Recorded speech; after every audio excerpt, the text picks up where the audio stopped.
Aprendi uma coisa, quando você está na chuva é para se molhar, né? Meu pai falava, capota, mas não breca. Espera aí, a Juliana está entrando. Beleza.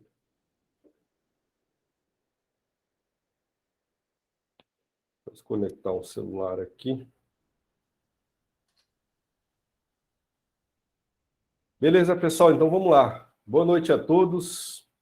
Hoje a nossa aula a gente vai falar sobre o RH subjetivo, né? A gente vai falar de um dos fatores que são, na minha visão e talvez na visão de consultores, palestrantes, professores, é um dos conceitos mais importantes para ser desenvolvidos num profissional hoje, né? Que é a questão comportamental, especificamente a questão da inteligência emocional. Então é muito comum hoje a gente ouvir aquela frase, né? Contrata por técnica e demite por comportamento. Eu já trabalhei numa instituição pública, e uma vez um servidor foi contratado, passou em primeiro lugar no concurso público, mas no período probatório ele foi desligado, justamente porque tinha grande dificuldade de lidar com o público. Então foi uma restrição dele na época, isso em torno de 2004, 2000, não, em torno de 2011, eu não lembro a data, mas o fato é que ele foi desligado. Então eu quis trazer na pós-graduação um pouco mais, uma pegada mais subjetiva do RH. A primeira aula a gente falou sobre gestão estratégica, porque essa parte comportamental é o que está pegando hoje nas empresas, nas organizações. As pessoas não terem dificuldade de se relacionar, dificuldade de ouvir, de escutar, dificuldade para trabalhar em equipe, para liderar. Ainda mais que essa pandemia, né? Gerou uma crise de ansiedade, crise de medo, crise de pânico. Então é importante a gente entender um pouco como a gente lida com essas situações, e para isso a gente precisa entender os conceitos de inteligência emocional.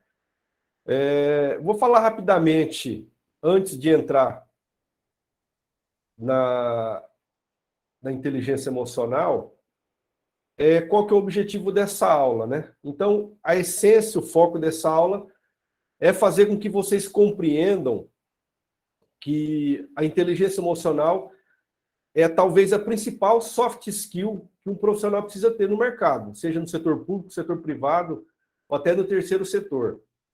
Então, é uma habilidade que a gente considera essencial, fundamental. Não tem como hoje um profissional ele ter êxito, ter sucesso, se ele não tiver um equilíbrio emocional.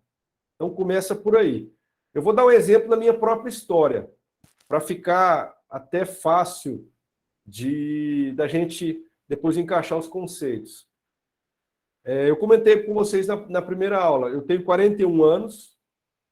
Se vocês pensarem num cara aos 18 anos, 17, 20, 20, até os 23, 24, ou até 30, vamos dizer assim, um cara desequilibrado emocionalmente, um cara impulsivo, um cara agressivo nas palavras, extremamente assertivo na comunicação, sabe? Impaciente, queria tudo do meu jeito, no caso.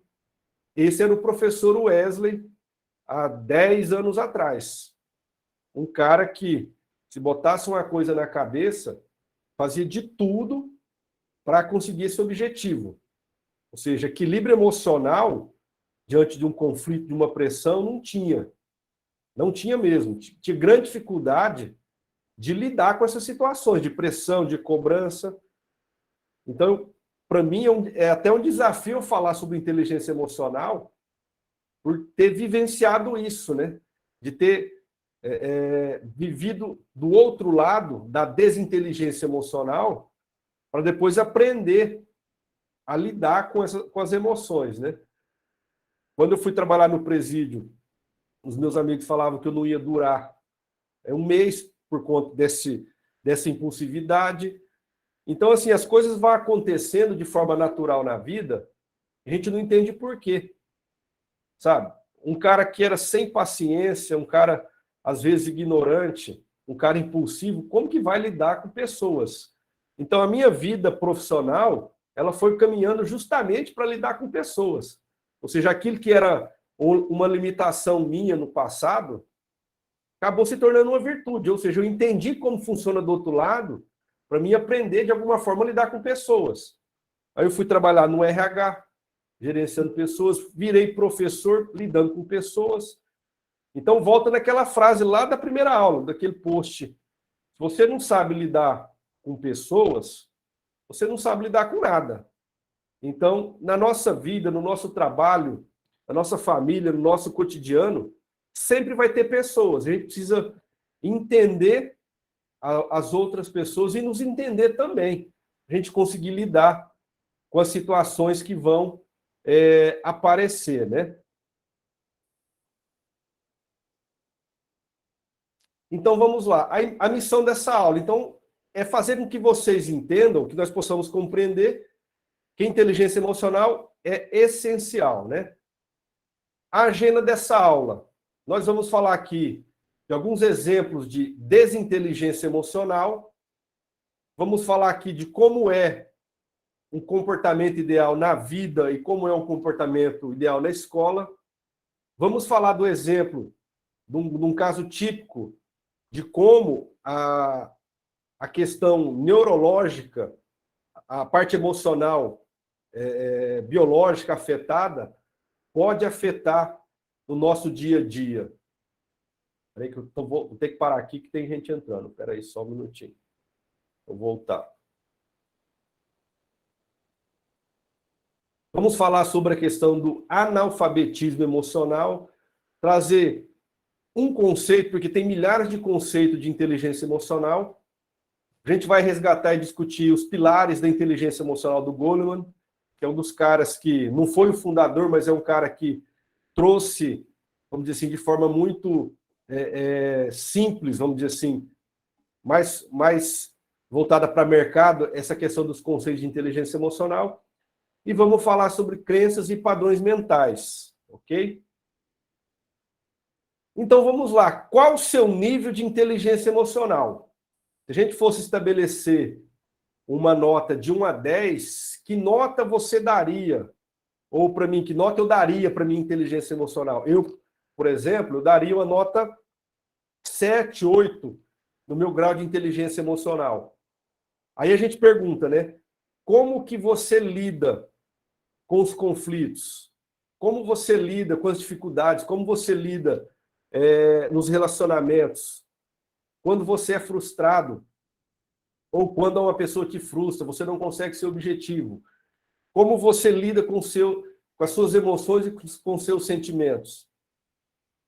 Como você busca lidar com tudo isso? Então, a gente vai tentar, de alguma forma, esclarecer isso para vocês, né? Eu lá no AVE eu deixei um artigo, aquele artigo ele traz um questionário para você medir a inteligência emocional. É bem interessante, bem simples aquele artigo, né? Então vamos lá, alguns fatos que evidenciam a falta de inteligência emocional. Aluno vandaliza carro de professor. Em 2011, 2012, aqui no campus de Paranaíba, teve um aluno que, por uma situação de uma nota ruim da namorada, o aluno defecou, fez cocô num recipiente, foi lá, esfregou no carro, esfregou na maçaneta, esfregou, não sei, no vidro, na porta. Ou seja, é um aluno desequilibrado. Tirou uma nota ruim, ele poderia ter riscado o carro, poderia ter agredido o professor. É um aluno totalmente desequilibrado. Jovem, outro exemplo, jovem esfaqueado em bar após tropeçar e derrubar a cerveja do amigo. E que amigo, hein? Quantas situações a gente presencia na mídia, na internet, no rádio, de pessoas que cometem crimes, cometem violência, ou cometem atos que depois vão ter consequências lá na frente, por estarem desequilibradas, por estarem fora do eixo, vamos dizer assim, por deixar a emoção tomar conta daquilo que ela poderia racionalizar e tomar uma decisão. Então, são situações... Vou voltar aqui, parece que a gente pediu para entrar de novo. Não. Então, são situações que a gente se depara de forma quase cotidiana. Quando eu não tenho uma coisa que eu estou buscando, quando eu tenho uma barreira, quando eu não consegui meu objetivo, quando a tarefa que eu estou planejando não deu certo. São frustrações, são dificuldades. E essas dificuldades, elas fazem parte da nossa vida. E como que nós lidamos com essas emoções, com esses sentimentos? Eu tive um trabalho, sei lá, que foi roubado por um colega de trabalho e apresentou como se fosse dele. Eu fiquei com raiva, fiquei nervoso. Eu vou fazer justiça com as próprias mãos? Vou resolver isso na bala, na faca? Nada justifica a violência. Outro exemplo aqui. Outro exemplo. Marido suspeita de traição e executa a esposa.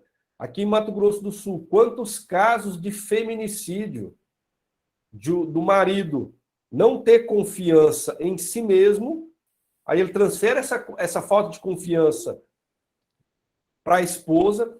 Espera aí que eu vou parar aqui. Voltando.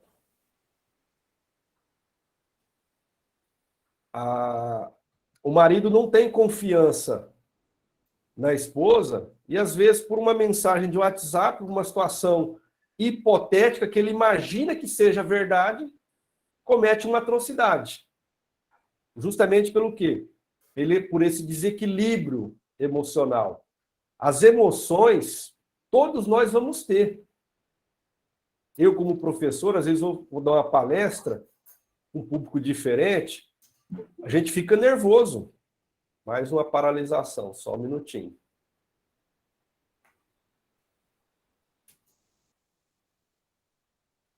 Voltando. Então, eu vou dar uma palestra, às vezes a gente fica nervoso. É normal. A emoção ela vai aflorar, vai surgir. Faz parte da natureza humana. Outro exemplo.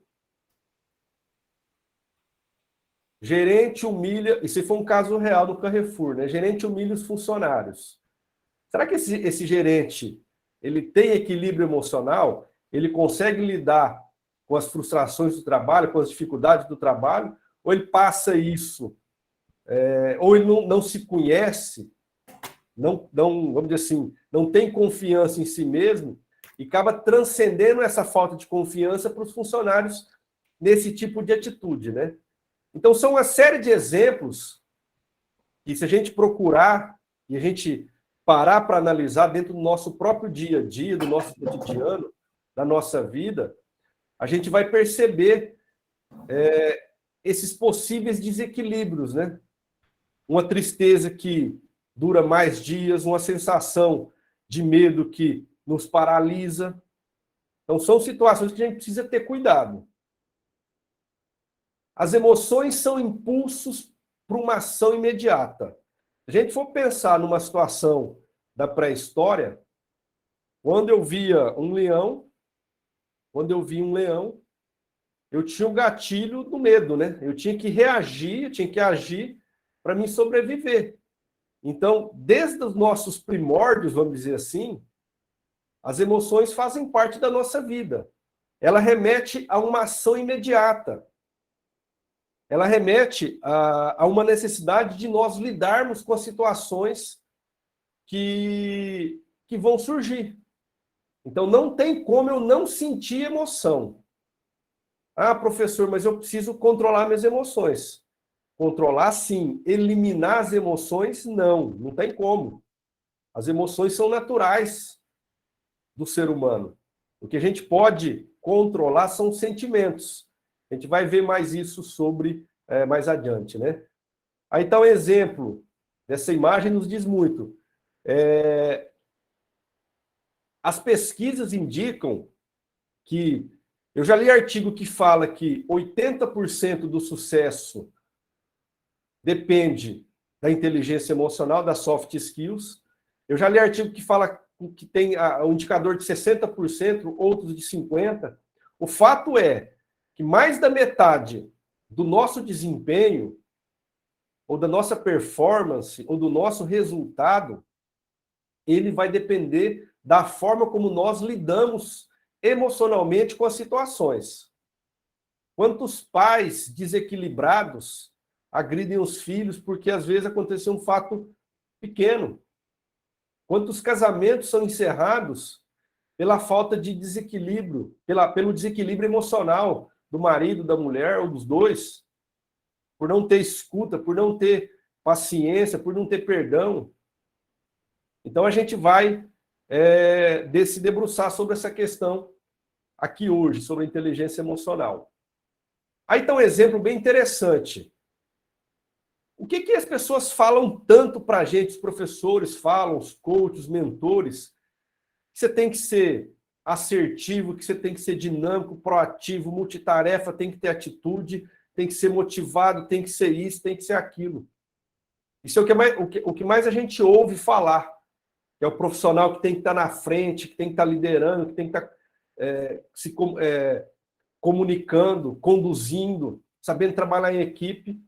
Aí na escola é aquela situação, né? O aluno que fala, o aluno que está interagindo, o aluno que está movimentando a sala, que está articulando a sala, é o aluno errado. Então, até o padrão que é colocado para nós nas escolas não condiz com aquilo que a gente precisa ser no mercado de trabalho. Hoje, o profissional que é quietinho, sabe, que é tímido, que é fechado, que é intrínseco, ele tem mais dificuldade de se relacionar, ele tem mais dificuldade de conquistar seus objetivos. Eu me considero uma pessoa tímida, mas eu tive que superar a minha timidez, as minhas dificuldades, para buscar os meus objetivos profissionais. É fácil para mim falar em público? Não é fácil, mas eu me preparo para chegar naquele momento. Só que na escola não, na escola é valorizado aquela pessoa que se conforma à situação, aquele aluno que se conforma às regras. O aluno que transgride as regras, ele é punido. E muitas vezes no mercado de trabalho, a gente precisa sair da caixinha, a gente precisa sair do comum. Eu digo para os alunos, você quer fazer parte da massa ou você quer fazer diferença? Eu estou dizendo no sentido de não ser melhor que o outro, nada disso. Mas para você ser um profissional valorizado, reconhecido, para gerar empregabilidade, você precisa fazer as coisas diferente do que todo mundo faz. Isso é muito diferente do que acontece nas escolas. Então, isso mostra que a questão emocional, mesmo se você está na escola, você é repreendido, a chance de você ser um bom profissional é grande. Um exemplo, quantas pessoas vocês conhecem que eram os melhores alunos na aula e, de repente, hoje têm dificuldade no mercado de trabalho? Quantas pessoas que não eram os melhores alunos numa aula, mas hoje estão bem profissionalmente? Por quê? A parte técnica pode ser que era limitada, mas a parte comportamental, humana, é o que está fazendo a diferença. Eu tenho um ex-aluno que ele começou a fazer graduação aqui na UFMS e ele desistiu. Ele desistiu porque ele tinha muito envolvimento com festa, com farra. Quando ele foi presidente da empresa Júnior, foi uma das melhores gestões que teve na empresa Júnior. Só que ele não conseguiu concluir o curso de graduação em administração na UFMS. Ele voltou para Campinas, terminou numa particular. Hoje o cara racha de ganhar dinheiro e tem uma vida muito abundante, trabalhando como consultor no mercado financeiro. Mas o que destacou ele foi só a formação técnica? Não. Foi justamente essa habilidade que ele tinha de lidar com pessoas. Essa inteligência emocional que ele tinha natural, vamos dizer assim. Então, a gente precisa desenvolver isso. Esse caso desse cara, não sei se vocês já ouviram falar do Phineas Gage. Esse cara, ele foi um ferroviário americano e ele era um excelente profissional. Tomava decisões muito coesas, né? Só que ele sofreu um acidente durante o trabalho. Ele teve uma barra de ferro, tá aí a imagem do crânio dele, que perfurou o topo da cabeça e saiu embaixo do olho. Por incrível que pareça, ele não morreu. Ele não morreu. Ele, inclusive, virou depois objeto de estudo, porque ele não teve nenhuma função cognitiva comprometida. Só que a parte do cérebro que lidava com as emoções, ela foi danificada. O que aconteceu? A razão dele estava íntegra, mas a emoção estava comprometida. As decisões para ele tomar no cotidiano do trabalho, no cotidiano da vida, começaram a ser prejudicadas. Justamente porque faltava o componente emocional na tomada de decisão. Eu vou dar um exemplo pessoal. O meu avô está com 86 anos. Há aproximadamente uns 20 anos atrás, ele sofreu um acidente com boi. Quem conhece fazenda, quem foi em fazenda, sabe que as fazendas têm currais, né? Curral. E nesse curral tinha um brete. No que o animal entrou no brete, ele foi colocar um caibro para deixar o boi mais apertado, para que ele pudesse capar o boi. Naquela época, ainda capava, cortava o testículo do animal. Para questão de pular cerca, de melhorar o manejo, né? O que aconteceu? O boi de 18 arrobas deu um coice na ponta do pau do caibro. Esse caibro veio, pegou na ponta do queixo dele, quase um nocaute de boxe. Ele caiu e bateu a cabeça no chão, e o chão era cascalhado. Ele não morreu porque não era dia. Parte do cérebro dele virou água, simplesmente desapareceu com os derrames que ele teve. O que aconteceu? Era justamente a parte emocional. Depois daquele fato, ele não conseguia lidar mais com as situações emocionais. Ele, depois de 50 anos de casado com a minha avó, separou da minha avó.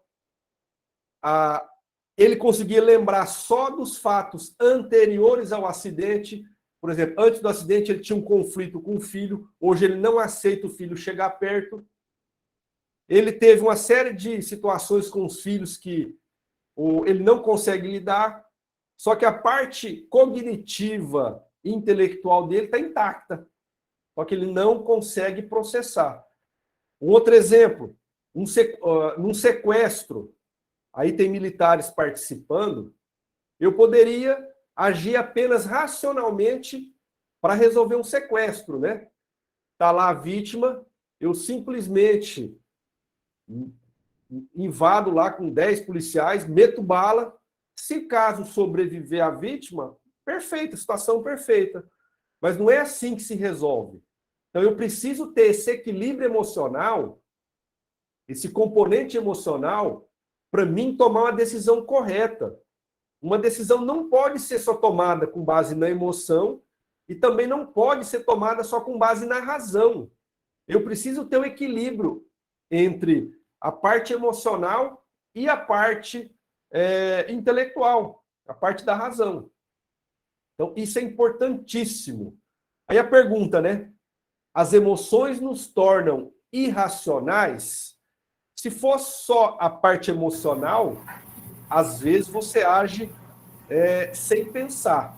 Mas se você equilibrar com as... Professor, desculpe interromper, mas tem colegas pedindo para se autorizar a entrada na sala. Então, é justamente por isso, porque como eu vou apresentando aqui, eu não consigo ver. isso que eu peço para entrar 5 minutos antes. Vou autorizar lá. Que estão pedindo aqui no WhatsApp aqui para gente, tá bom? Desculpa a interrupção, Acabei de autorizar. Não, sem problema. É que aí interrompe você está na fala e acaba interrompendo a concentração. Então, vamos lá. O que esse autor fala? Os analfabetos do século XXI não serão mais aqueles que não sabem ler e escrever, mas aqueles que não podem aprender, desaprender e reaprender. Espera aí que tem mais gente entrando. Só um minutinho. Ok.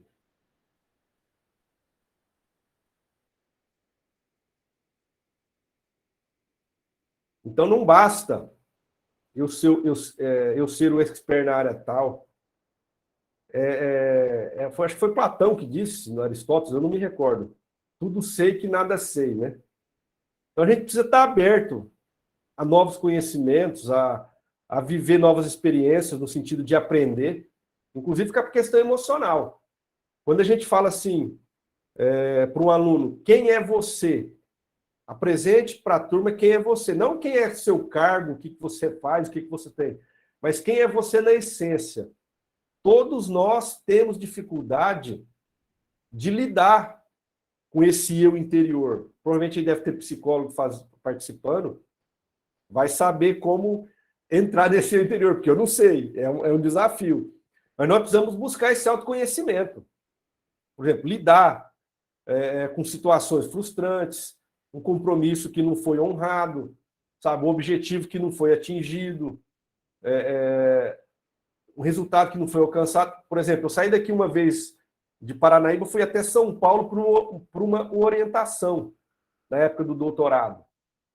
Simplesmente a orientadora não apareceu. Andei 780 quilômetros para ficar o dia inteiro em São Paulo sem fazer nada e voltar. Me deu uma raiva do caramba, mas não adianta eu mandar um WhatsApp para a orientadora, xingar, reclamar, vida que segue.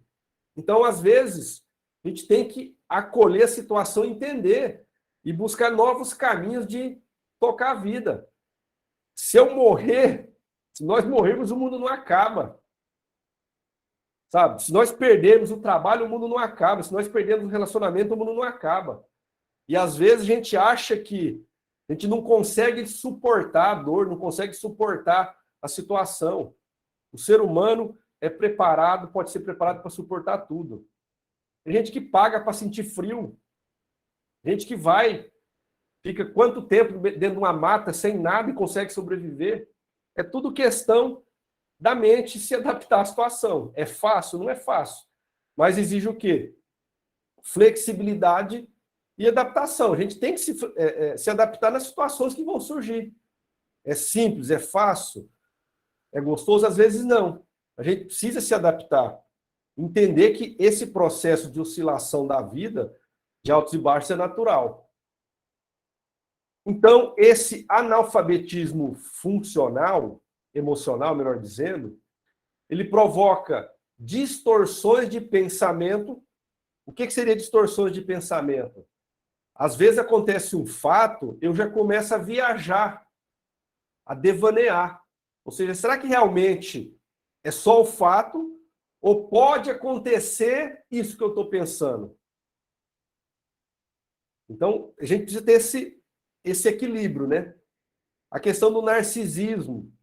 Às vezes eu me preocupo tanto comigo, sabe? Quero buscar tanto os meus objetivos, só penso em mim e não lembro dos outros, né? Não há como você evoluir sem servir as outras pessoas.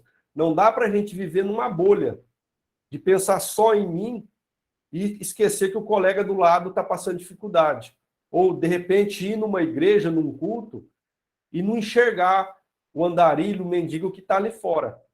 Então, é necessário que a gente saia vamos dizer assim, desse egocentrismo de achar que nós somos a última cereja do bolo, né? E a ausência de equilíbrio emocional, ela pode trazer prejuízos, né? E a psicologia fala, os psicólogos falam que, às vezes, uma situação você não resolve emocionalmente, isso pode refletir na sua saúde. Isso pode refletir na sua qualidade de vida.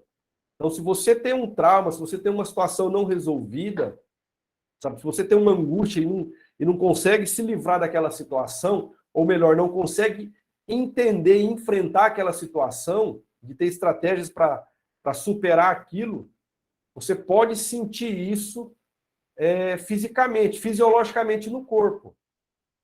E, de repente, como é que está aí no exemplo, né? Uma gota d'água transborda o copo. Você vai acumulando tanto, situações de frustração, de medo, de angústia, não se abre para ninguém, não conversa com ninguém, não compartilha com a família, com o marido, com a esposa. Quando você perceber uma situação que é relativamente simples, gera o gatilho para uma situação mais grave ainda, né? Então, para que servem as emoções? As nossas emoções elas vão servir como um direcionador, elas vão dar um norte para a gente tomar decisão. Então, as emoções, elas servem como gatilhos, né? Para você, vamos dizer assim, se comportar. O desafio é você se comportar de maneira equilibrada dentro de uma situação que vai acontecer. Você vai ocultar suas emoções, você vai camuflar os seus sentimentos, você vai fingir que nada está acontecendo, você vai engolir aquela situação, ou você vai lidar com aquela situação que você está vivendo. Então, o que é inteligência emocional?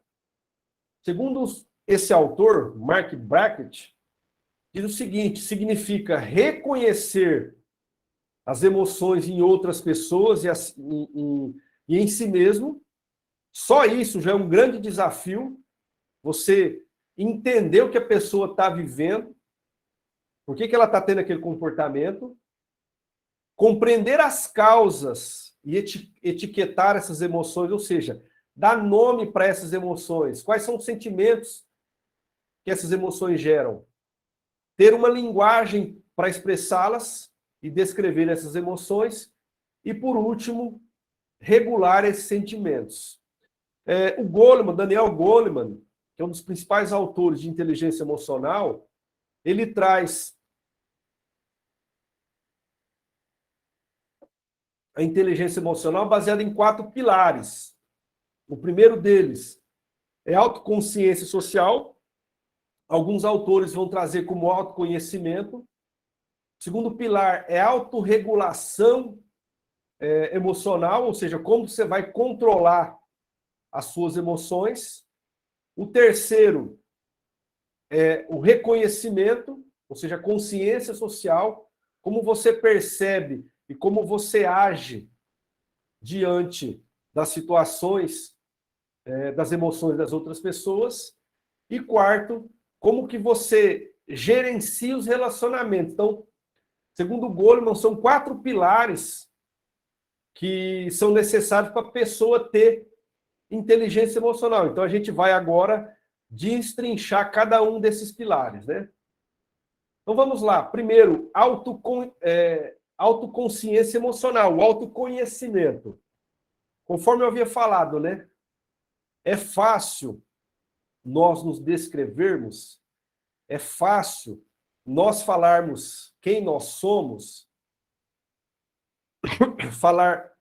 falarmos quais os nossos medos, quais as nossas angústias, falar quais são as nossas dores, quais são as minhas virtudes, os meus pontos fortes. Não é fácil, né? Ainda mais se for falar para as outras pessoas. Augusto Cury, um psiquiatra, diz o seguinte: se o mundo estiver em guerra com você, a batalha poderá ser tolerável. Mas se você estiver em guerra consigo mesmo, será insuportável. Essa frase aqui, para mim, é muito impactante. Há uns 6, 7, 8 anos atrás, eu tive uma crise de depressão que foi gerada pela crise de ansiedade. A maior dificuldade que eu tinha não era em lidar com o mundo.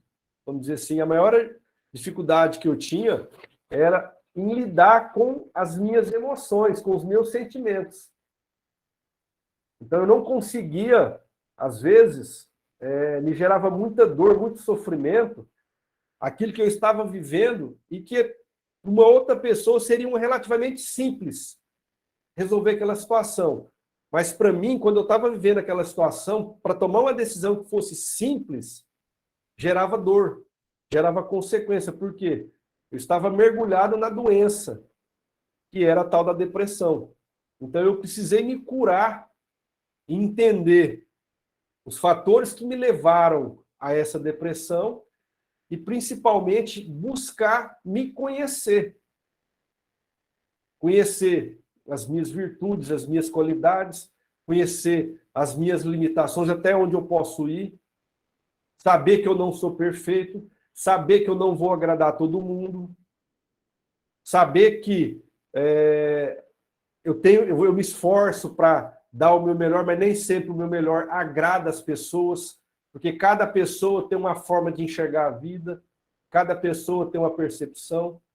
Então, se a gente começa a entender que a gente precisa dar só o nosso melhor, dar o nosso melhor e parar de viver agradando os outros, sabe? Parar de viver querendo mostrar que nós somos melhor para os outros, a gente consegue ter paz, coisa que eu não tinha.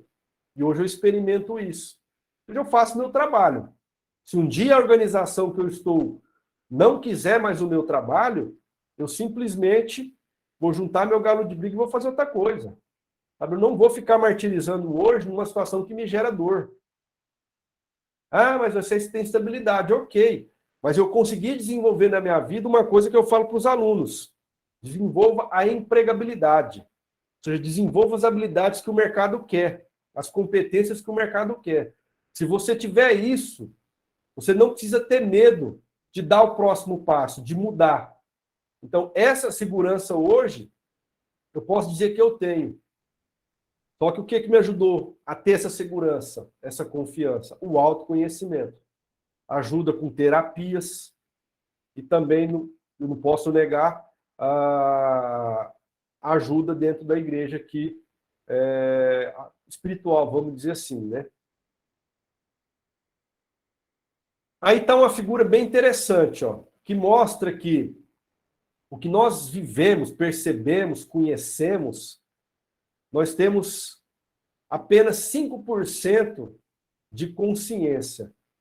Então, nós temos muita coisa dentro de nós, ou escondido dentro da gente, que a gente não percebe, não dá atenção muitas vezes, e essas coisas acabam refletindo na nossa vida.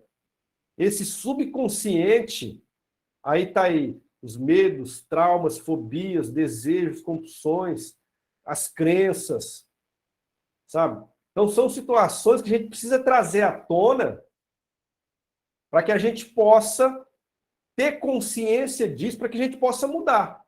Eu só consigo mudar, se eu consigo avançar, se eu tiver consciência de onde eu estou, do que eu sou. Como que eu vou poder melhorar a minha vida, sendo que eu não sei quais são as minhas forças, as minhas habilidades, quais são as minhas limitações, os meus medos, as minhas angústias. Então, eu preciso conhecer toda essa subjetividade para mim melhorar e para mim avançar como ser humano, né? As consequências da falta de autoconhecimento. Eu poderia estar falando aqui do Wesley. Wesley tinha baixa autoestima, era inseguro nos relacionamentos, confiava de tudo e de todos, se sentia inferior e menor do que os outros, dependia muito do feedback das pessoas estarem validando o seu resultado. Por isso, no passado, eu sempre busquei o desempenho de forma excelente, sempre busquei cada vez mais superar os meus limites, justamente por conta dessa validação. Ou seja, eu tinha que estar validando aquele comportamento, aquela situação, para não deixar, vamos dizer assim, as minhas mazelas saírem para fora. A questão da culpa, tudo você se sente culpado, a questão do vitimismo, a questão da falta de empatia. Então, são características que eu vivi na pele justamente por falta de conhecer as minhas emoções, por falta de conhecer os meus sentimentos. Então, com busca de ajuda espiritual e ajuda terapêutica de psicólogos, eu consegui buscar esse equilíbrio, né? Aí vem as nossas emoções. Tá aí os personagens do filme, né? O que vivenciamos gera em nós emoções, as quais atribuímos significados. A gente tem que entender que existem 5 emoções universais: a alegria, o medo, o nojo, a surpresa, no caso, a surpresa e medo, né? E a raiva. Então, essas emoções universais, a gente vai constantemente estar lidando com elas. Elas vão surgir na gente, não tem jeito. E essas emoções vão, de alguma forma, criando padrões.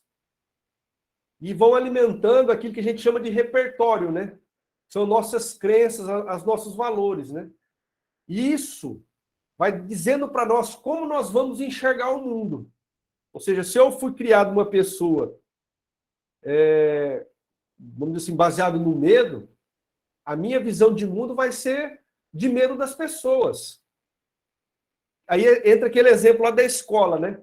A pessoa que é valorizada porque é retraída, porque é quieta, e aquela que é repreendida porque está conversando, porque está interagindo. Então, isso vai sendo padronizado, isso vai sendo internalizado por meio das nossas crenças. Então, a forma como nós experimentamos as emoções vai nos dizer a forma como nós vamos nos comportar.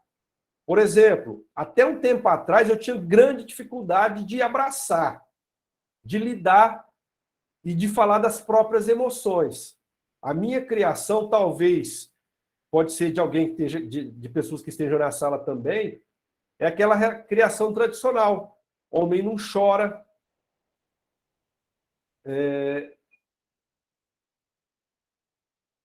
homem não senta no colo do pai, homem não dá beijo. Então você vai crescendo com aquilo ali. Aquilo ali, esse formato, vai refletir no seu comportamento.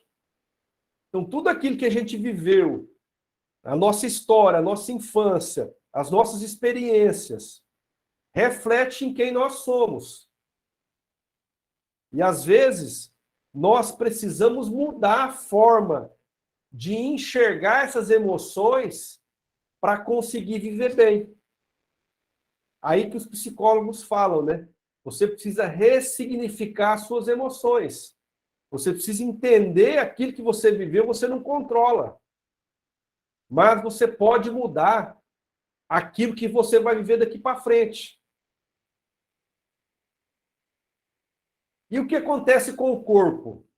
Por exemplo, diante de uma raiva, diante do medo, da alegria, como que nosso corpo reage? Então, a fisiologia nos explica isso, né? A neurociência nos explica isso. Ou seja, você é exposto a um fato e você vai reagir fisiologicamente diante daquele fato. É com medo, é com alegria, é com raiva, é com nojo. Então, o seu corpo vai reagir. A inteligência emocional é aquilo que você usa de cognição, de conhecimento para fazer e para trabalhar essa emoção, para expressá-la. Porque eu fiquei com medo, eu vou agir diante de uma situação com valentia. Mas por quê? Eu racionalizei aquela emoção. Eu transformei aquela emoção num sentimento. Ou seja, não está me afetando tanto aquele medo. Ok? Como eu reajo diante de situações que tenho controle e que não tenho controle? Utilizo minhas emoções de forma correta diante das situações que vivencio. Por exemplo, um caso de um policial que matou a mulher por engano. Achou que era um bandido, estava com medo, deu um tiro e matou. Outro exemplo, no casamento, nas relações com os filhos, às vezes, um pedido para colocar o chinelo no lugar já gera agressividade, gera falas agressivas. Sabe? Numa situação de trabalho, você precisa fechar o negócio e é convidado para um restaurante caríssimo em São Paulo e precisa comer escargot. Eu não como. Mas como eu vou expressar esse eu não como para as pessoas que estão comigo no trabalho? Ah, isso é nojento, isso é coisa... Sabe? Então, a inteligência emocional é saber expressar suas emoções. Quem lembra do 7-1? Tinham o Davi Luiz como um líder, de repente o líder, os dois zagueiros aparecem chorando. Então, será que era o momento de você experimentar ou expressar a sua fraqueza? Então, inteligência emocional é saber lidar com suas emoções e expressá-las da forma que seja interessante para você dentro do contexto, né?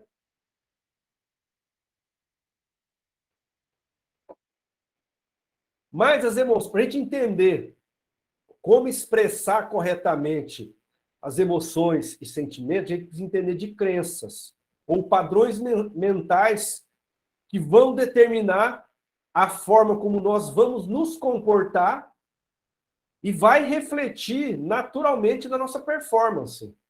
Ou seja, a forma como você acredita que você vive, que você é, vai determinar o seu resultado, né? E quais as consequências desse comportamento?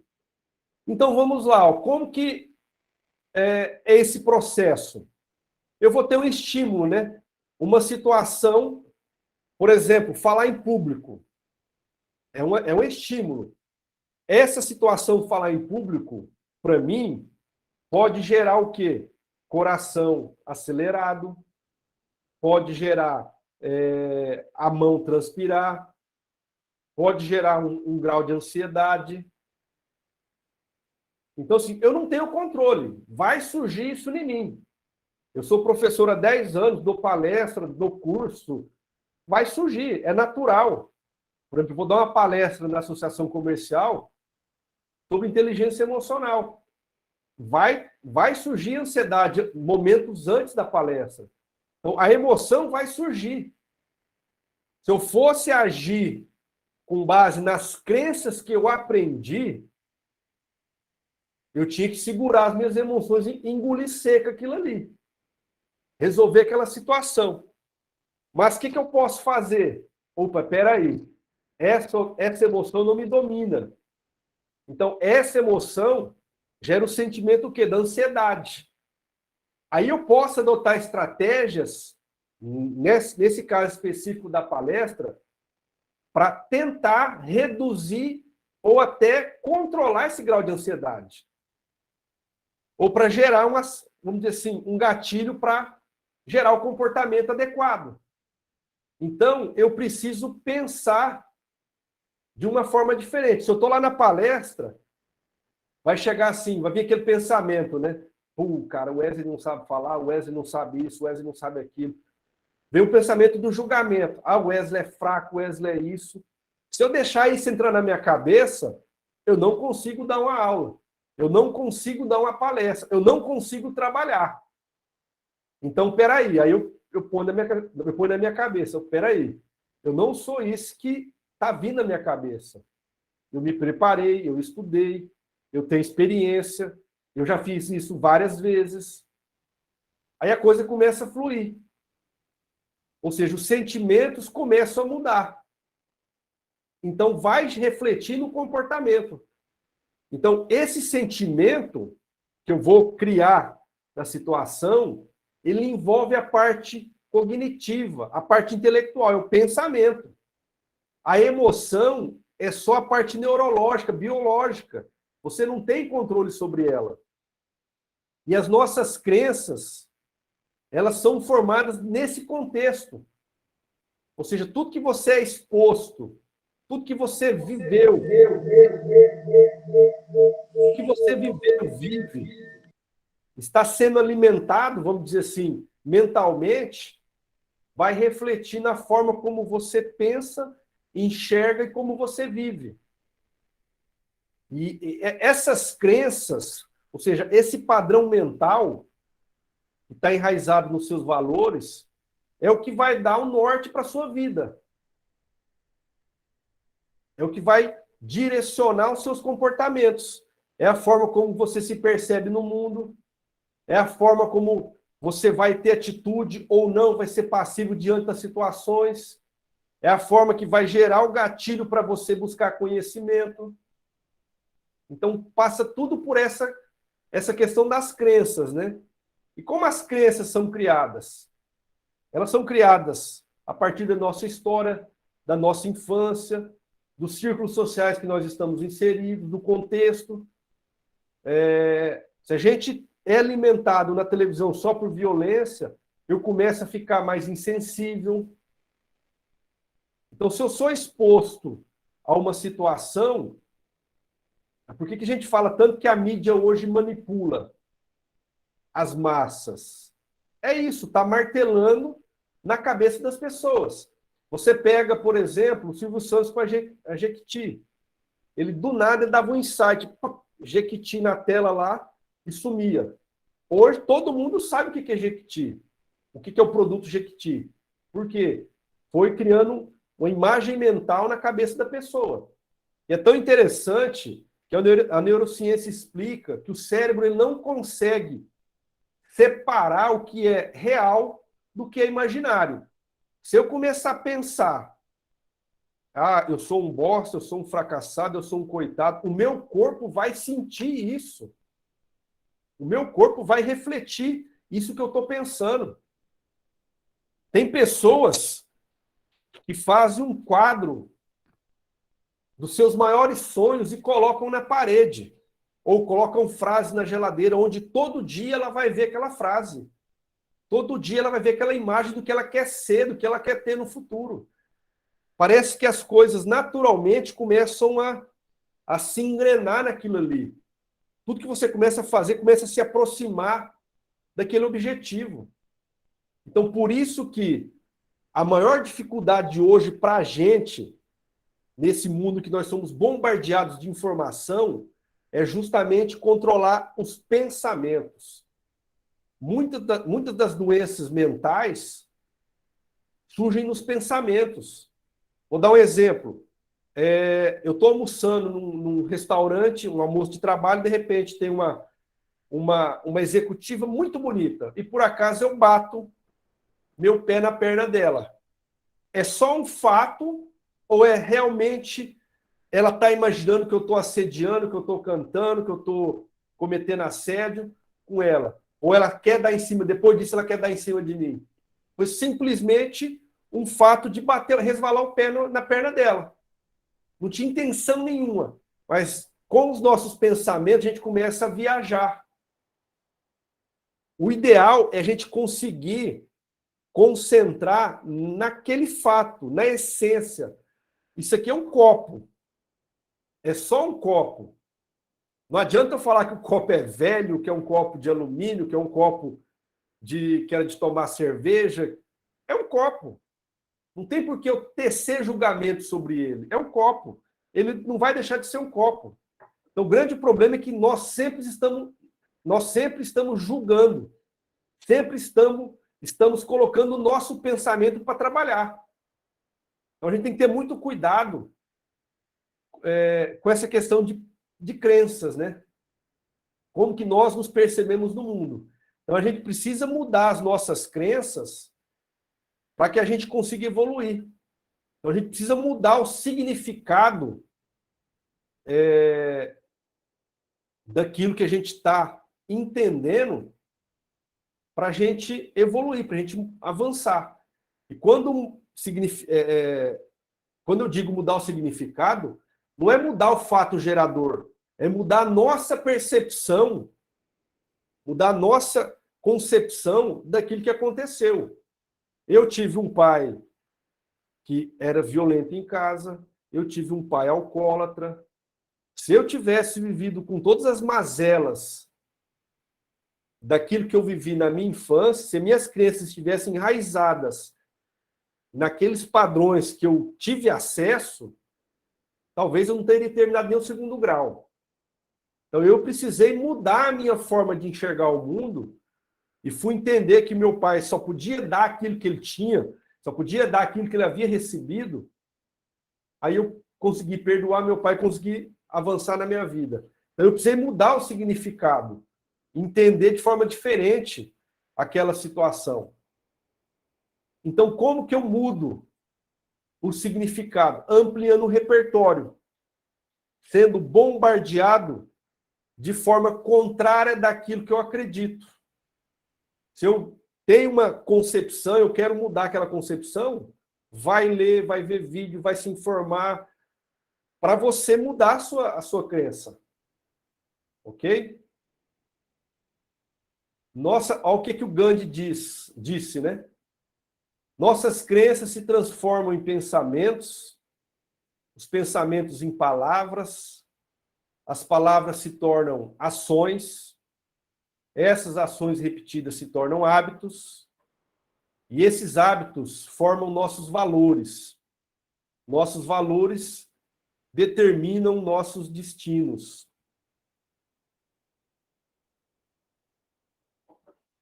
Tá aí. Quantas crenças limitantes nós temos?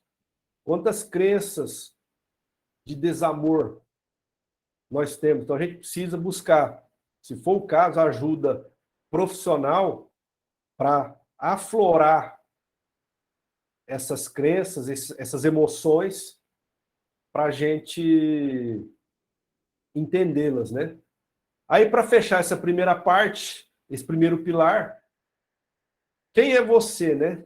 Quais os seus dons, talentos, forças, habilidades, competências? Qual a sua missão de vida? Qual o seu propósito? Quais são as suas paixões? Quais as minhas dores? Quais as suas limitações? Quais os seus medos? Quais são as suas angústias? Quais as pessoas que te inspiram? Isso tudo precisa ser analisado para a gente descobrir quem nós somos, para a gente entender essas as nossas próprias emoções, ok? Então vamos passar para o segundo pilar, o autorregulação emocional, o controle, que é o quê? Controlar os impulsos, né? E dar uma resposta adequada diante da situação que a gente vai se deparar. Simplesmente reagir de forma impulsiva, colocar de forma literal as suas emoções diante da situação não é socialmente adequado, vamos dizer assim, né? Então, o que é o autocontrole emocional? É justamente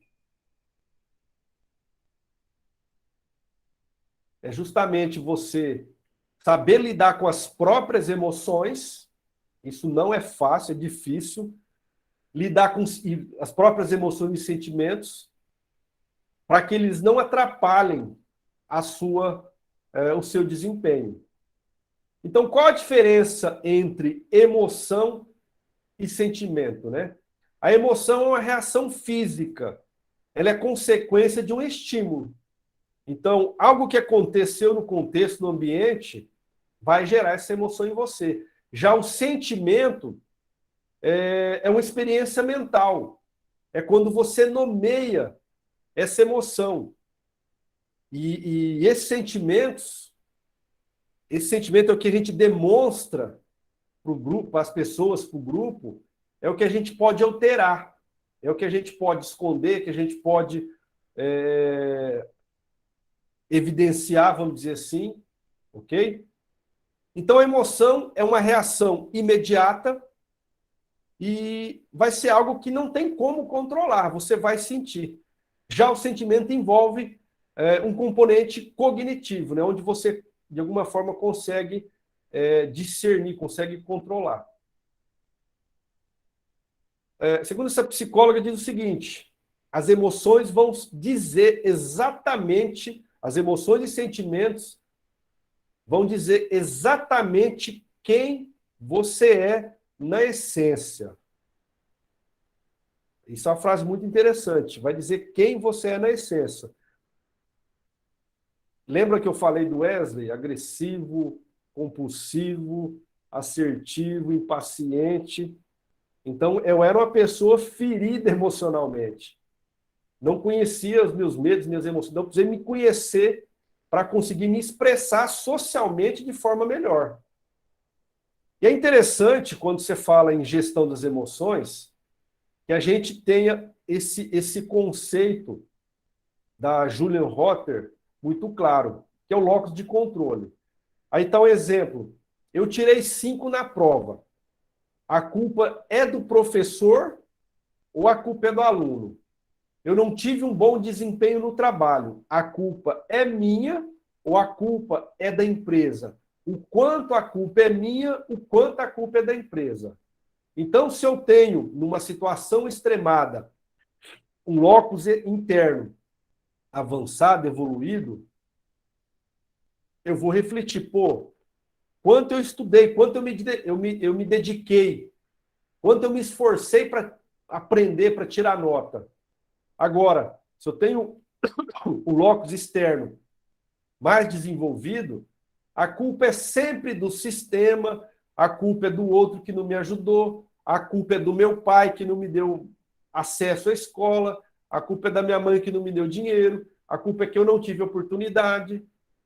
Então, a gente precisa discernir, entender que existe culpa nossa e existe culpa do sistema, culpa da sociedade. Mas não é sempre só de um e sempre só do outro, ok? E é interessante, quando você foca nessa questão do locus de controle, parece que a coisa ela aumenta, né? Se você foca, por exemplo, você quer comprar um carro de uma marca tal, parece que você só enxerga o carro daquela marca. Se a mulher está grávida, ela começa a perceber o comportamento das outras mães. Então, se você começa a ter uma percepção de mundo que a culpa é mais do sistema ou mais sua, isso parece que vai aumentando, né? E você começa a perceber que tudo é culpa sua, tudo tem um dedo seu, tudo é consequência da falta de ação ou da omissão sua. Então precisa ter esse discernimento.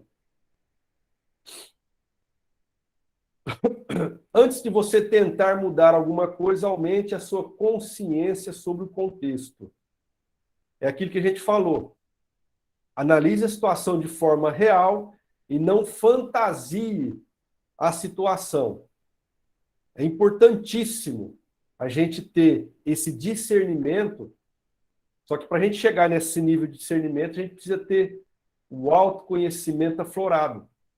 Se a gente fosse colocar uma nota de 0 a 10, qual o nosso autoconhecimento? A gente precisa pensar em chegar a 10. Quais são as nossas dificuldades porque não chegamos no 10? Temos que pensar em evoluir sempre, melhorar. Há sempre espaço para evolução. Por exemplo, eu terminei pós-doutorado. Acha que eu parei de estudar? Não parei. A força, aprendizado, o amor ao aprendizado é uma das forças de caráter que eu tenho. Ou seja, é uma das virtudes que eu tenho, de aprender constantemente, de buscar novos conhecimentos. Olha o que esse pesquisador fala. Por trás de todo comportamento humano existe uma necessidade. Toda agressão ou todo comportamento inadequado é uma expressão trágica de uma necessidade não atendida.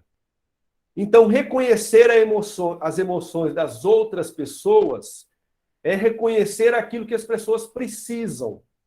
Ou seja, quais são as necessidades, quais são as expectativas das outras pessoas. Por que as pessoas estão reagindo ou agindo daquela maneira? Para que a pessoa está agressiva, por quê? Aconteceu algo. O que ela está precisando? O que está acontecendo na vida dela? Então, a gente precisa entender esse conceito.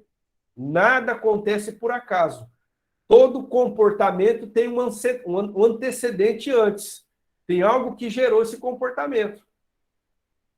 Ok?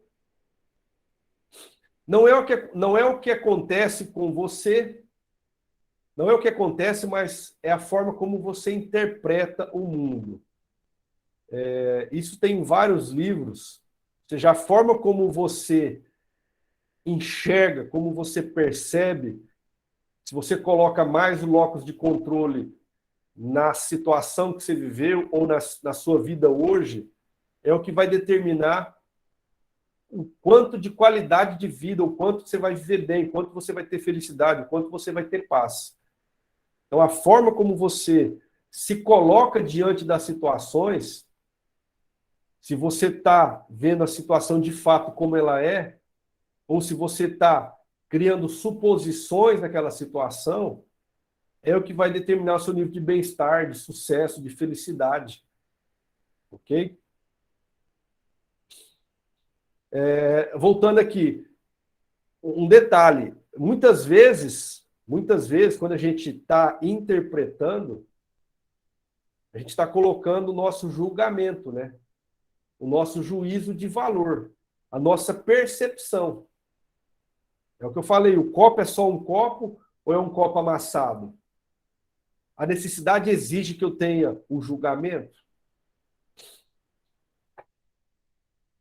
Enquanto você não transformar o inconsciente em consciente, ele vai governar sua vida e você vai chamar de destino. É aquela situação. Você precisa assumir o controle da sua vida.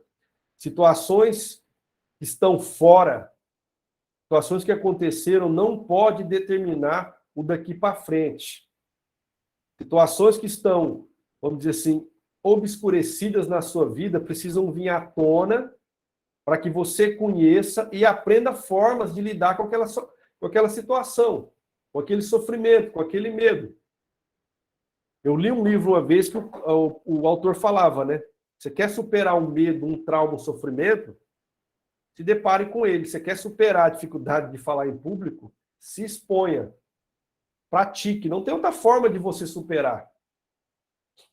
É preciso entender que a manifestação das emoções é um fato normal.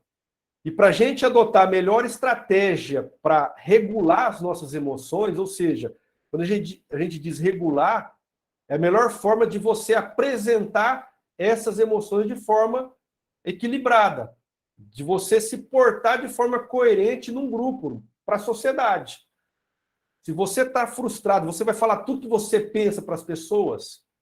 Se você não gostou de uma situação que aconteceu no trabalho, você vai falar tudo que você está engasgado para as pessoas. Ninguém é obrigado a ouvir suas mazelas. Ninguém é obrigado a ouvir aquilo que você tem de pior dentro de você. Sabe? Então a gente tem que ter zelo para falar e para lidar com essas situações. Tem situações que as pessoas vão vir vomitar coisas para a gente. Vão falar coisas que a gente não quer ouvir. A gente não quer, sabe, lidar com aquela situação, perceber. Mas a gente precisa, às vezes, acolher, ouvir, pensar, digerir, para depois tomar uma decisão. Eu, quantas vezes, tomei uma decisão errada no papum. Ou seja, vem o sangue quente, vem, você já dá na contrapartida. E não é a melhor decisão, às vezes. Aliás, na maioria das vezes, não é. Então, eu preciso entender que eu preciso saber como colocar uma decisão com o melhor grau emocional para fora. Não é de qualquer jeito. Simplesmente eu tenho razão, vou agir de tal maneira. Não é assim que funciona. Eu preciso saber conviver em sociedade. E esse conviver em sociedade exige essa habilidade de saber expressar as emoções. Então, para controlar, não vou dizer controlar, mas para compreender as emoções das outras pessoas, exige duas aptidões emocionais: autocontrole e resiliência. Existe um autor que diz que 85% daquilo que passa na nossa mente de preocupação nunca vai se concretizar. É o Robert, deixa eu pegar o nome dele aqui, Robert Leahy, no livro Como Lidar com as Preocupações, 7 Passos para Impedir que Elas Paralisem Você. Então, 85% daquilo que passa na nossa mente não vai acontecer. E, às vezes, nós temos reações desproporcionais. É roer unha, é dor de barriga, é queimação, é angústia, numa situação que às vezes não é para tanto, sabe? Transpiração, batimento cardíaco, o nosso corpo vai sentir essa reação química, justamente pelo quê? A falta de autocontrole emocional. Você quer saber se as pessoas têm ansiedade? É só olhar as unhas, né? Antigamente, minhas unhas eram no toco, hoje não é mais, graças a Deus. Então, tem ansiedade, mas ainda está um grau controlável. Outra situação de autocontrole. Palavras de gente de fora, ou palavras de pessoas que não estão no seu convívio social. Tem poder na sua vida? Uma situação, acho que eu falo até no vídeo, né? Você está no trânsito. De repente você sofre um acidente. Você xinga, você ofende. É isso que você tem de melhor dentro da sua vida? É isso que você vai expressar? Ou você pode expressar gentileza, educação, respeito. E às vezes nós deixamos o que as pessoas falam da gente controlar a nossa vida.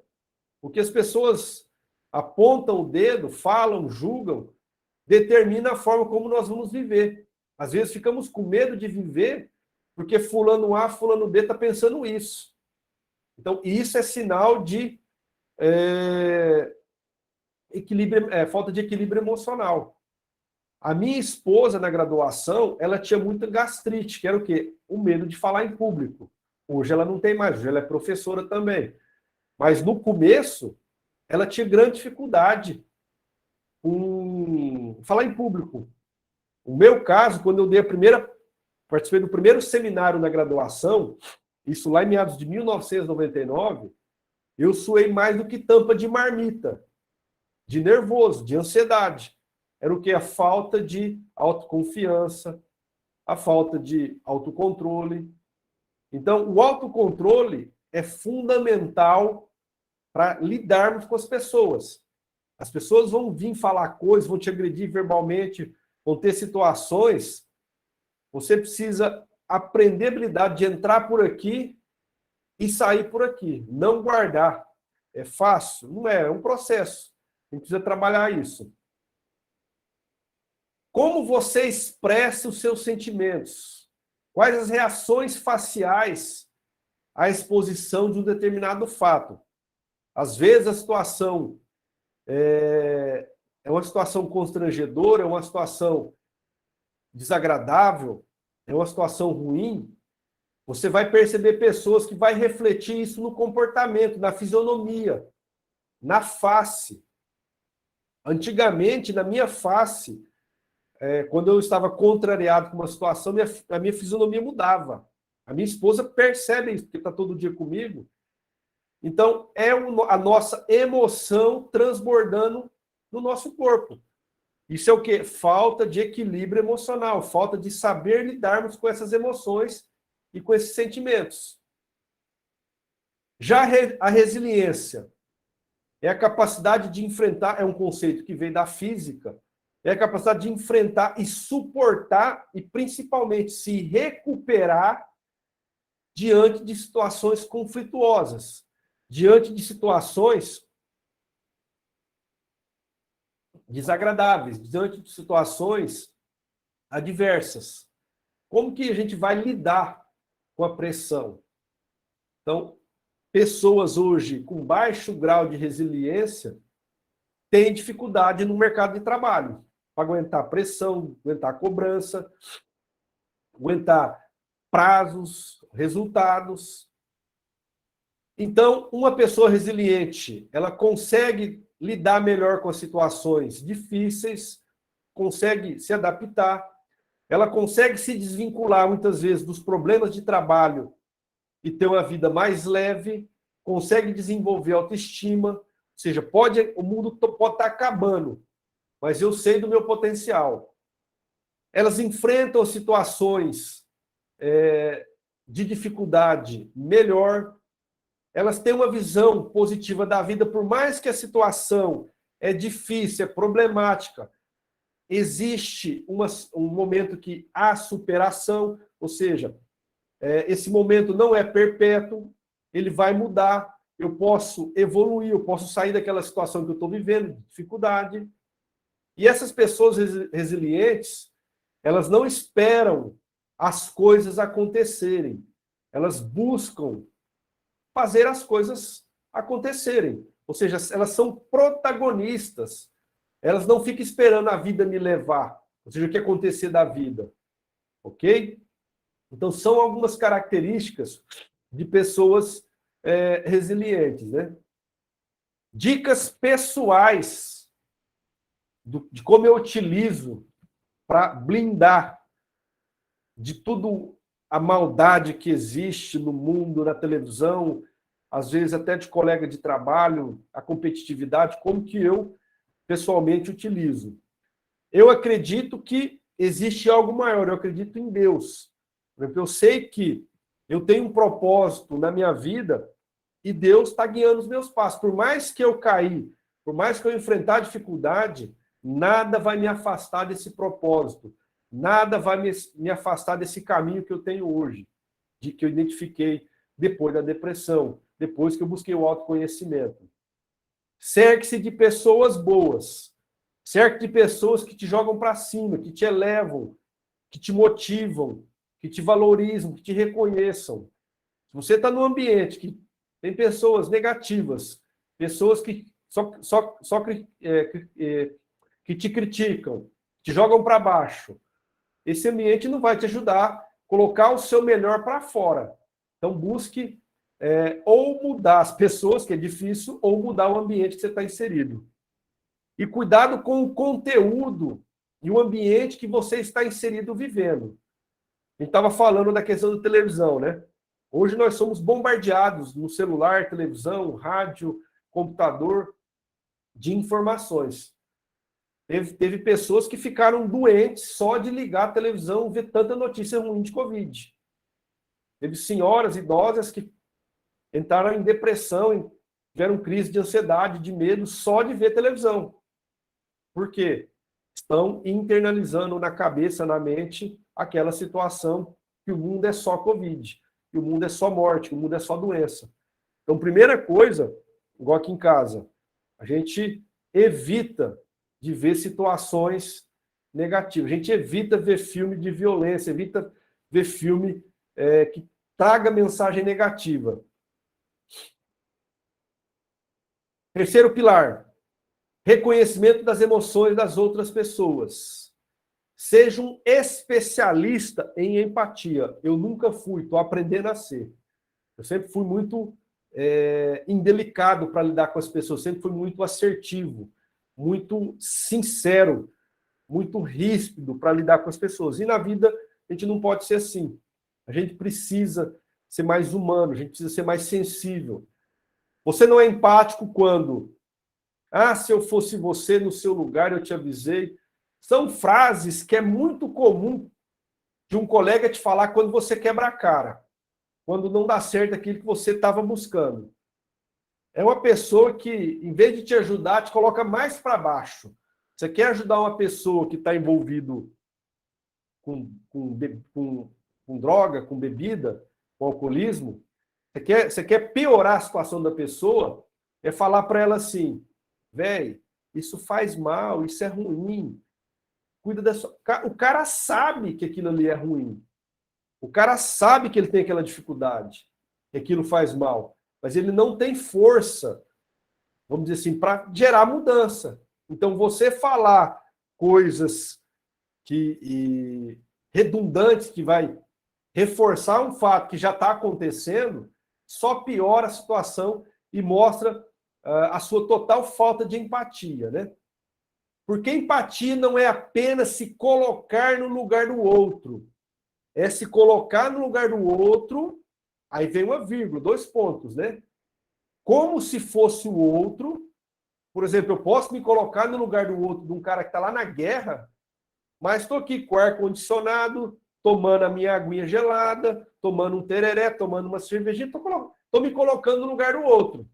É fácil ser empático assim? É, mas isso não é empatia. Empatia é sentir o que o outro está sentindo. É tentar entender quais as necessidades que a outra pessoa tem. É tentar, de alguma forma, acolher essa pessoa e entender aquilo que ela está vivendo. Não é só dizer, eu entendo o que você está passando. Você não entende, você não está vivendo a situação que ela está vivendo. Você não sabe o que é perder um pai, perder um filho, perder uma mãe, perder um esposo, tá? Perder um tio, perder uma avó, se você não viver aquela situação. Então a gente tem que ter muito zelo de quando a gente usa palavras, né? Eu sei que você está vivendo. Será que você sabe mesmo? Será que você sabe a dor que eu estou passando? Cada pessoa vai enfrentar a situação de uma maneira. Então, às vezes, a melhor forma de você ter empatia é simplesmente se colocar à disposição para ouvir o que a pessoa tem a dizer. É acolher com um abraço. É dar espaço para a pessoa falar. Isso é empatia. Vou dar um exemplo aqui, ó. Eu fui mal atendido num shopping. Quais são as estratégias de inteligência emocional que eu posso utilizar dentro dessa situação? Primeira estratégia, fui mal atendido, o que eu vou fazer? Eu vou mudar a situação. Ou seja, não fui bem atendido numa loja, eu vou buscar esse atendimento em outra loja. Que é o quê? Eu vou tentar substituir essas emoções negativas que eu estou vivendo por outro cenário. É uma forma de você evitar viver aquela situação de emoções afloradas de forma negativa. Então, você muda a situação, você muda o cenário. Isso é uma primeira estratégia. A segunda estratégia, fui mal atendido, mas eu entendo a situação porque a atendente não estava bem. Então, eu vou agir com empatia. Então, por mais que a situação foi desagradável para mim, eu vou ter emoções, eu vou gerar emoções e sentimentos intencionais para mudar a relação. Por quê? Pode ser que a atendente ela não estava num dia bom, pode ser que ela apanhou do marido, pode ser que o marido perdeu o emprego. Ou seja, eu não sei o que ela está passando. Eu não sei o que ela está vivendo para ela ter tido aquele tipo de comportamento. Então, eu preciso ter empatia. Opa, peraí. Será que o que ela está vivendo? Será que ela sempre atende dessa forma? Ou foi só nessa situação porque o chefe brigou com ela, cobrou ela, usou palavras malditas para ela? Então, é uma segunda forma de você agir com inteligência emocional, ou seja, ter empatia na situação. A pessoa só te entrega aquilo que ela tem. Se ela tem amor, ela te entrega amor. Se ela tem ódio, um ambiente de ódio, ela vai te entregar ódio. E você vai combater o ódio com ódio. Outra estratégia para você utilizar a inteligência emocional. Fui mal atendido, vou comprar aqui mesmo, porque o produto é importante para o meu filho. Então, eu vou, segundo os conceitos, eu vou usar o quê? Vou mudar o meu foco de atenção. Eu vou desviar a atenção do fato que está acontecendo e pensar no elemento neutro, que é o quê? O meu filho. Então, eu penso numa situação agradável que eu vou viver a partir da compra desse produto, mesmo sendo maltratado e mal atendido. Por quê? Aquele produto vai ser importante, sei lá, para o Dia das Crianças, para Páscoa. Então, é uma forma de você ter, uma estratégia de você ter inteligência emocional. A quarta forma, vou respirar fundo. Aí eu escrevi aqui várias vezes kkk, né? Para não maltratar a atendente. Quantas vezes eu explodi e agi de forma intempestiva com as pessoas.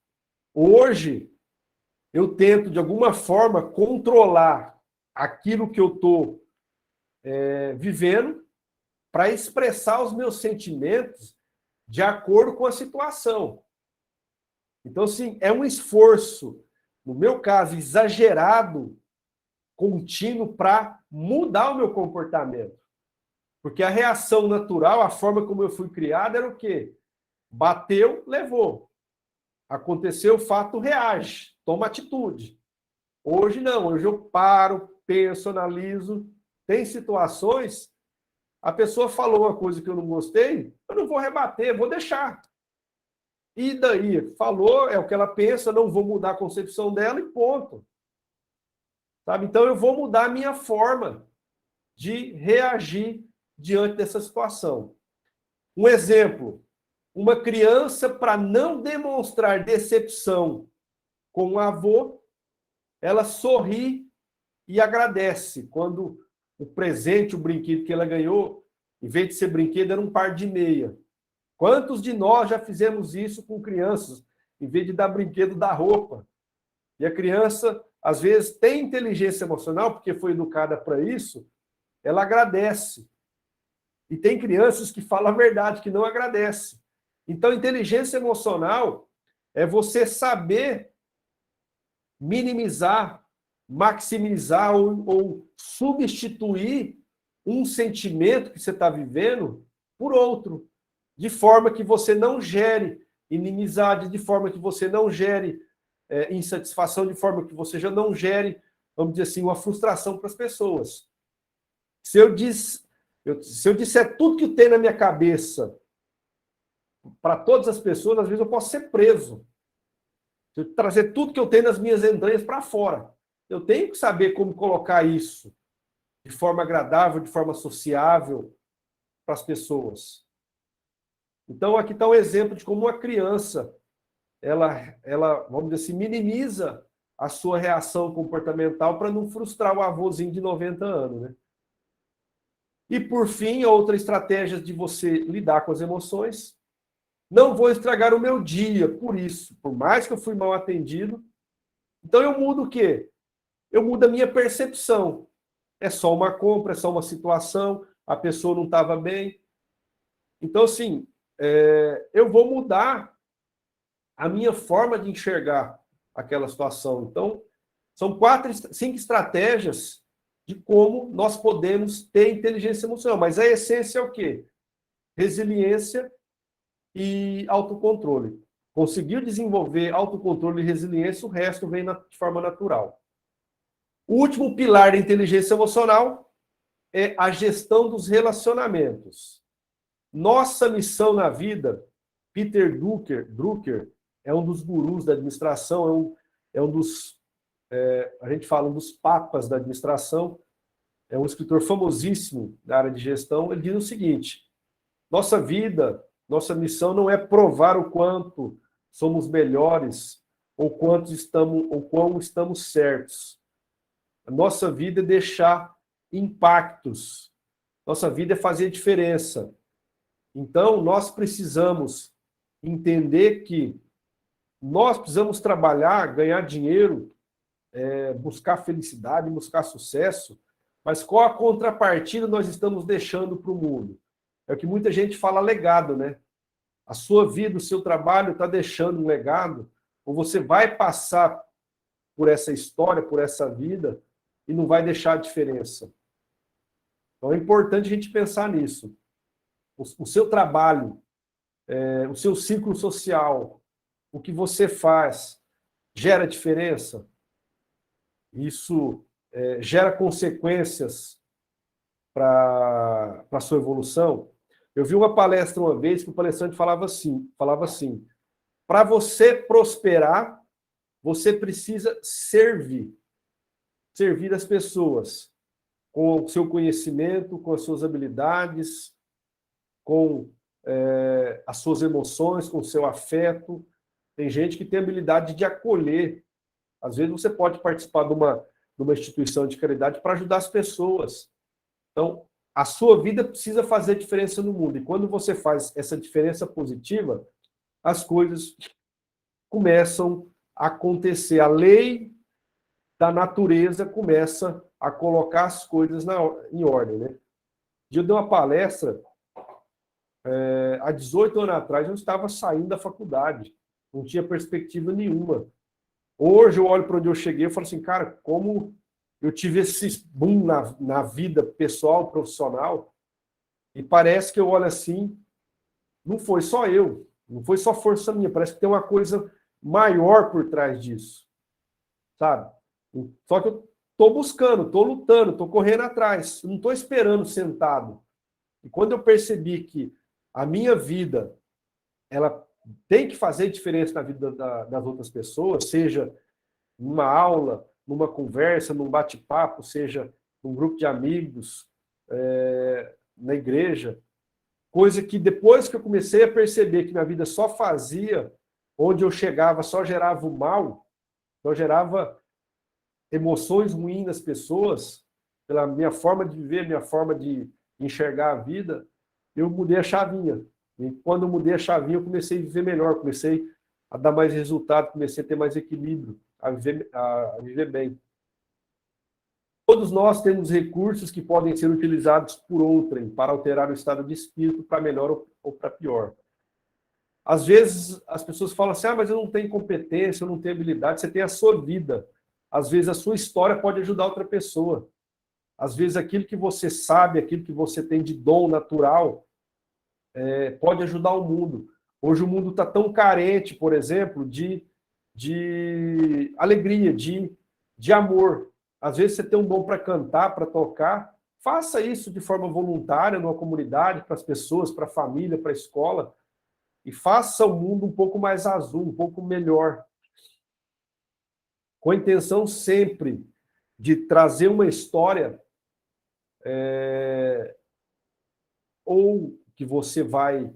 Conforme eu estava falando para vocês, né? A minha história era muito de deixar cicatriz, deixar marcas negativas. A sua história, ela vai deixar essas marcas, ou ela está deixando essas marcas negativas, ou ela está deixando marcas positivas, marca que as pessoas vão lembrar daquilo que você fez, daquilo que você viveu, daquilo que você compartilhou. Então, a sua vida é para isso. Nós nascemos para viver em comunidade, nós somos gregários, nós precisamos das pessoas.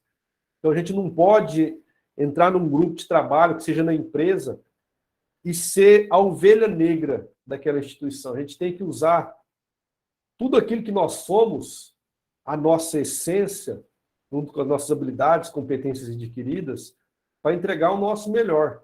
E se numa empresa você não tem espaço para colocar a sua essência para fora, aquilo que realmente você é, então você tem que buscar outro lugar para trabalhar. Você se reconhece ou valida os outros emocionalmente? Você reconhece os outros ou valida emocionalmente os outros?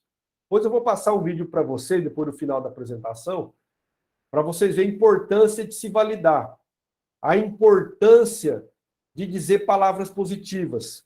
Tem um vídeo na internet, que é uma experiência numa escola, a professora pegou vários potes de arroz cozido e depois pediu para os alunos falarem palavras. Um grupo fez palavras positivas e outros fizeram palavras negativas. Depois de um certo período, o arroz que recebeu palavras negativas estava podre. E o arroz que recebeu palavras positivas estava ainda íntegro, vamos dizer assim. Agora, se um arroz, um cereal, acontece isso, imagina o poder que uma palavra tem na vida de um ser humano. Quantas vezes eu já disse palavras negativas, ruins, para colegas de trabalho, sabe? Para a família, às vezes para a esposa, até para filho.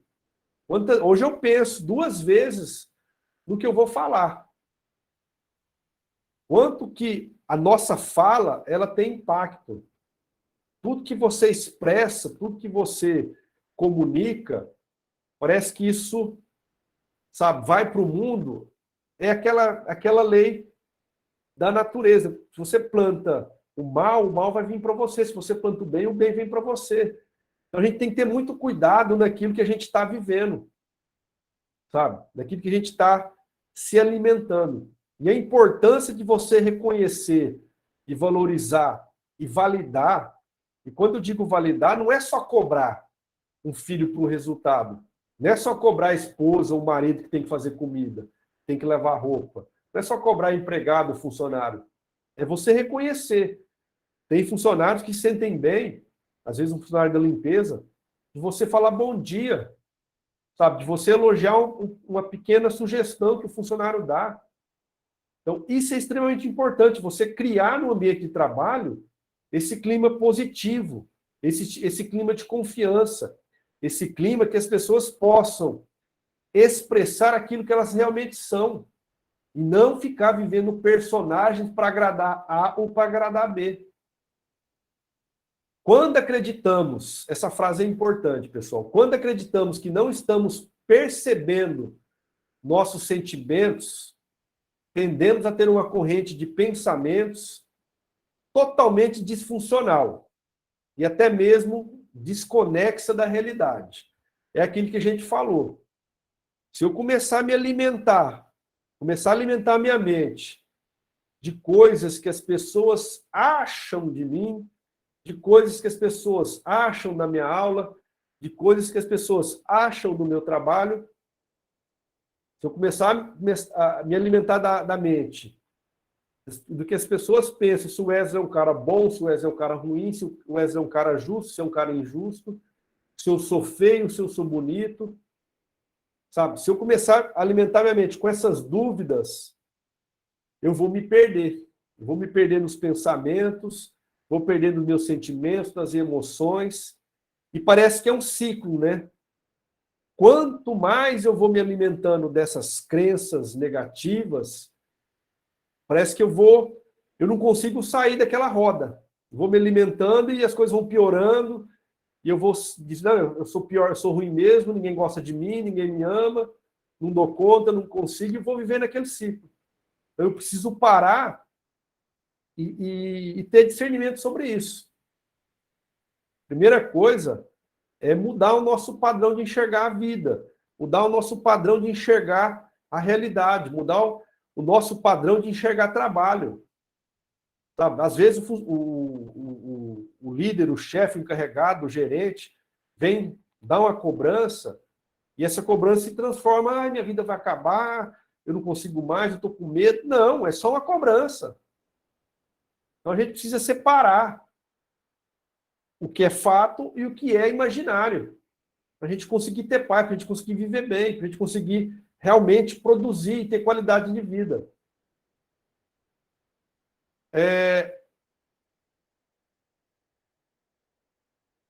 Eu pulei o negócio aqui. Algumas dicas de gestão de relacionamento ainda. Pratique o perdão. Lembrando que perdão não é sentimento, mas é uma escolha, é uma decisão. Por que é importante praticar o perdão? Por mais que às vezes uma situação é traumática, é frustrante, te gera dor, é justamente por isso. Para você conseguir se livrar daquela situação que você viveu. Ah, mas é muito dolorido. Busque ajuda terapêutica, busque ajuda psicológica. E você precisa, às vezes, estar praticando todo dia esse perdão para você conseguir se livrar dessa situação. Não é do dia para a noite, sabe? Para você conseguir, de alguma forma, separar o que você viveu. Ok, isso aqui é minha história, isso aqui me feriu, me machucou, mas a partir de agora, essa história que eu vivi, ela me ajudou a ser quem eu sou, mas essa história que eu vivi, eu vou escrever de outra forma. Então, eu preciso ter esse discernimento para conseguir me libertar. Eu conheço pessoas que têm situações familiares que não conseguem evoluir ou ter prosperidade na vida por falta de perdão. Às vezes, a pessoa não sabe nem que ofendeu ela. E ela está magoada, ressentida, ferida, e a pessoa está vivendo a vida. E às vezes a pessoa nem sabe que está acontecendo aquilo. Ou seja, a falta de conversa, a falta de comunicação, a falta de perdão. A questão do julgamento. A gente precisa parar de olhar, de apontar, de criticar, de julgar, e começar a olhar só o fato em si, sem ter juízo de valor, sabe? Às vezes a gente quer criticar a outra pessoa, quer apontar o dedo, mas será que realmente eu tenho condições de criticar? Quais são as minhas competências, quais são os meus valores para me estar apontando o dedo para outro e estar julgando? Então, a questão do julgamento, sabe, de você estar vigiando o cara no trabalho, de estar apontando comportamentos, isso para questão da gestão de relacionamentos é muito ruim. Essa falta de, sabe, de compreensão, de olhar o fato pelo fato em si, sem tecer juízo de valor, né? A questão da comunicação não violenta. Não dá para ter inteligência emocional se não souber se comunicar. Um exemplo de comunicação violenta. Você está numa aula presencial, o aluno está lá, aham, tá, aham. Ou numa conversa. Você está numa conversa face a face e o cara está mexendo no celular. Aham. O cara está pensando em qualquer lugar, menos na sua conversa. Então, a falta de empatia nos leva a ter esse tipo de comportamento, de não olhar o outro, né? Então, a comunicação não violenta é você viver a situação ou escutar o outro sem tecer julgamentos. É aquela situação. Eu estou com esse copo aqui, ó. É um copo de alumínio extremamente simples. Alguns vão falar assim, o professor é raiz. Outros vão falar assim, nossa, o cara é pobre mesmo, hein? Então, é julgamento. O copo é só um copo de alumínio e ponto. E daí, se ele é de alumínio, se ele é de plástico, se ele é de cristal. Então, a gente precisa ter essa percepção de parar de julgar as coisas, parar de julgar as situações. Existem técnicas de meditação que eu consigo estar num ambiente,